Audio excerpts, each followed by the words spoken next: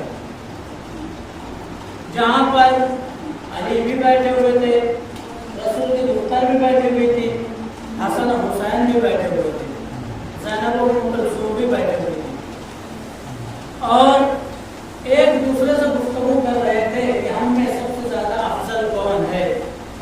یقیناً سب سے زیادہ افضل جو ذات تھی اس دنیا میں وہ رسول تھی, اور آج بھی وہی ذات ہے. سب سے افضل جو ذات ہے رسول ہے. لیکن ابھی یہ گفتگو ہو ہی رہی تھی کہ جبرائیل امین نازل ہوئی اور رسول سے کہا یا رسول اللہ, اللہ تعالیٰ نے 5 کفن بھیجے ہیں, اور رسول کو کفن عطا کیا. کہا یا رسول اللہ, ایک کفن آپ کے لیے ہے, دوسرا کفن علی مرتضیٰ کے لیے ہے, تیسرا کفن فاطمہ الزہرا کے لیے ہے, اور جو 2 کفن بچے تو رسول حسین کی طرف دیکھ کر گریہ کرنے لگے. اور اس قدر گریہ کر رہے تھے کہ وہ شہزادی پوچھنے لگے بابا, ارے بابا رسول خدا آپ اس قدر گریہ کیوں کر رہے ہیں؟ ارے بابا آپ کو کون سی مصیبت آ گئی جو گریہ کر رہے ہیں؟ فاطمہ نے جب دیکھا کہ رسول حسین کی طرف دیکھ کر گریہ کر رہے ہیں, ایک مرتبہ فاطمہ نے پوچھا کہ اے بابا یہ فاطمہ آپ